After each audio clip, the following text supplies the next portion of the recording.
In early March this year, someone leaked a top-secret nuclear bomb document believed to be from within OpenAI, and it quickly spread across the internet. This file came from a Twitter account named Vancouver1717. The account only posted 2 tweets, one stating that AGI will be born in 2030 and the other containing a PDF titled Q-Star Information.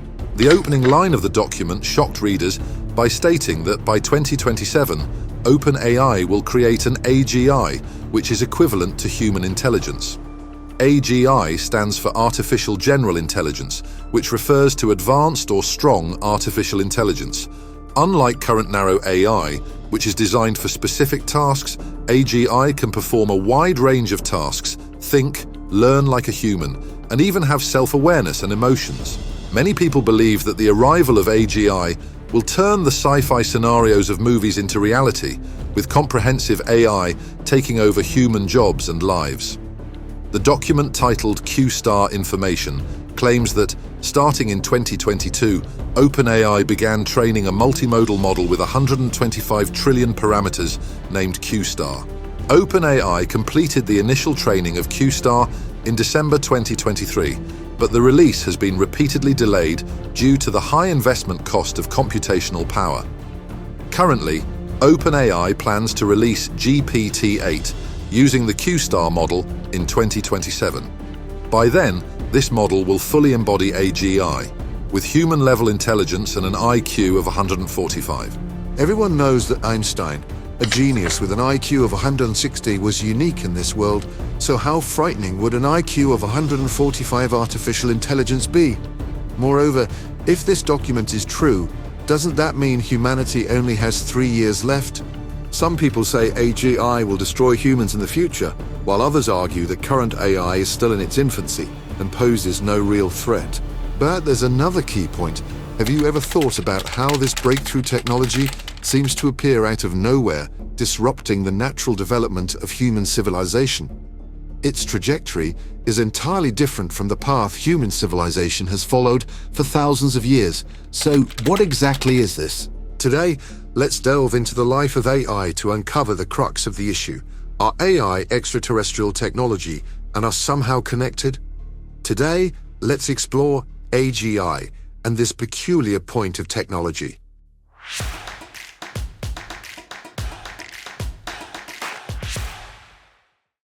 Hello everyone, I'm Akashic Records.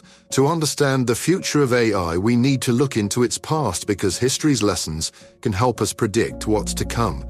When it comes to the birth of AI, we can't ignore the Turing test from 1950. At a time when the first commercial computer hadn't even been invented, Alan Turing, the British mathematician and computer scientist, proposed a method to determine whether machines could exhibit intelligence in his essay, Computing Machinery and Intelligence. The Turing test is essentially a thought experiment. Here's how it works. A is a human questioner, B is a computer respondent, and C is a human respondent. A can't see B or C but can ask them a series of questions. If, after asking all the questions, C can't tell which is which, then the machine has passed the Turing test.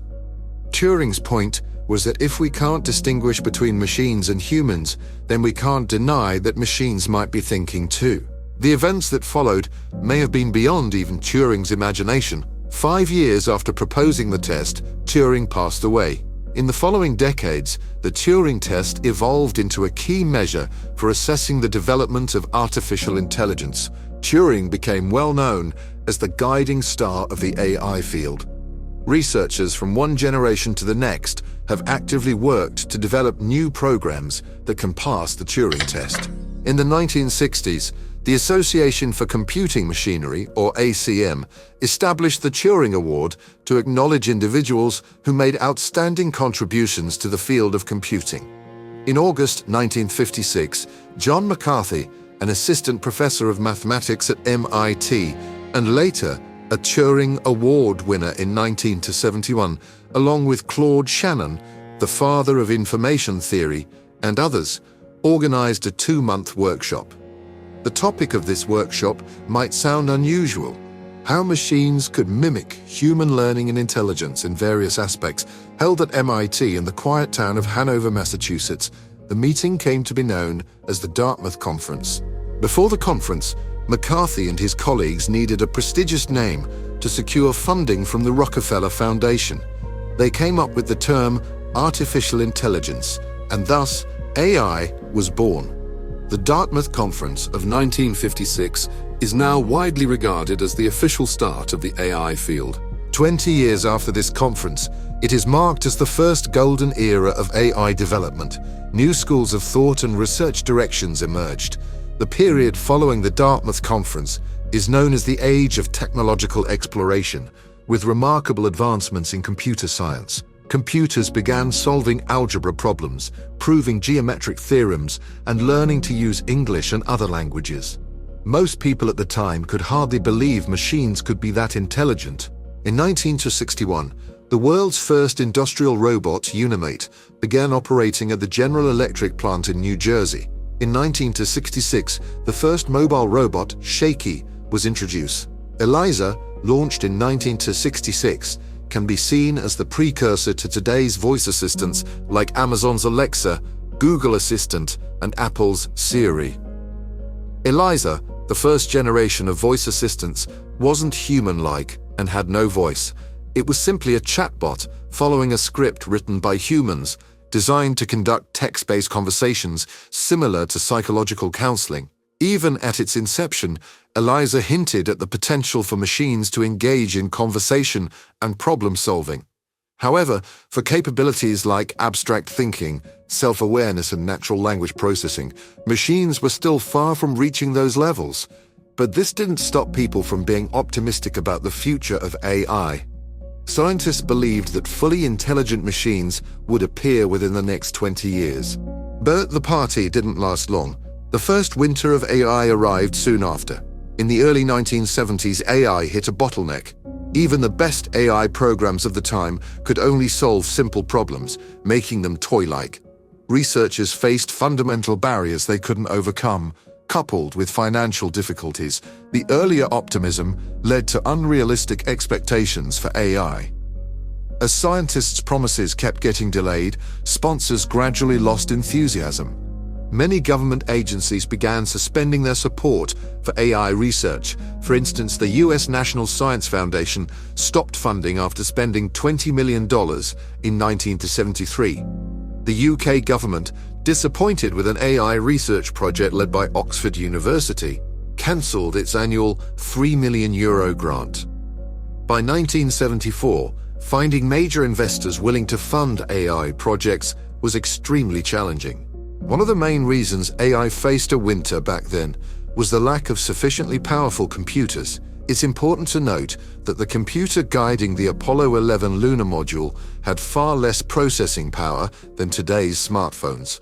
Beyond computing power, simulating human behavior and thought also requires vast amounts of data to train AI models.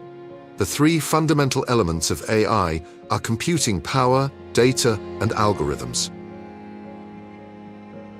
At that time, none of these elements were fully available, so the failure of AI was almost predictable.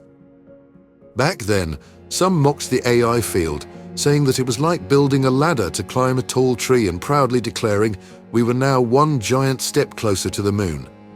A few years later, as AI cooled off into the 1980s, a type of AI program called expert systems began to gain traction among major companies. These systems could solve specific problems in certain fields based on preset logical rules.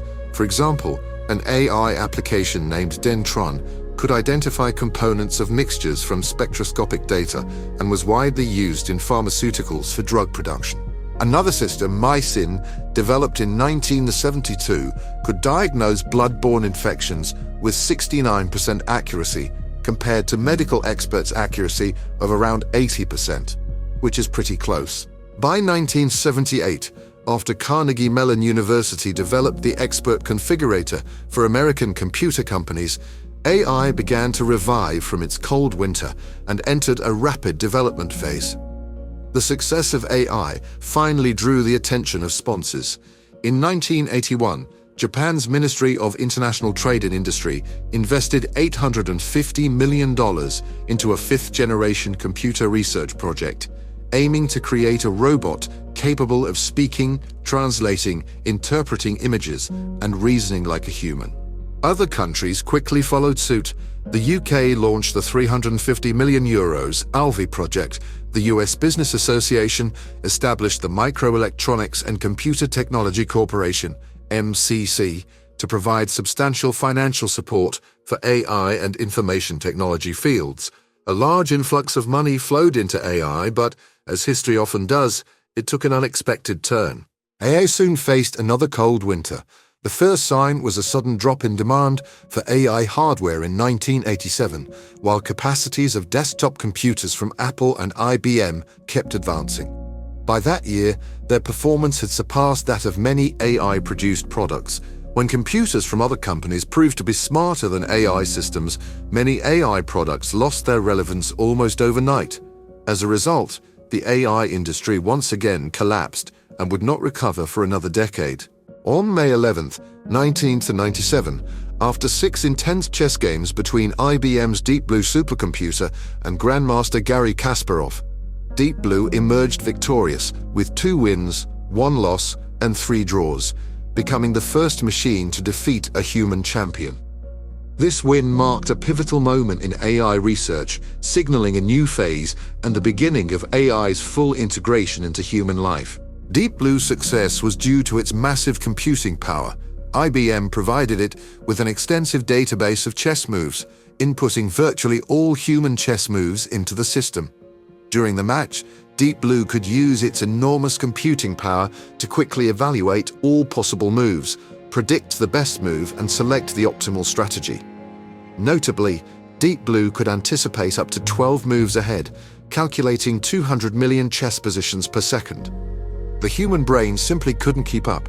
Kasparov, with his grandmaster experience, could only anticipate 10 moves ahead, 2 fewer than Deep Blue. In terms of computational power, the human brain was left far behind. We've heard a lot about Deep Blue and its victory over Garry Kasparov in 1997, but what if I told you there are strange and undisclosed secrets hidden behind this story? Stay tuned for part 2 of this video series to uncover the mysteries behind Deep Blue and discover lesser-known truths. You'll be surprised by what's about to be revealed. Don't miss it.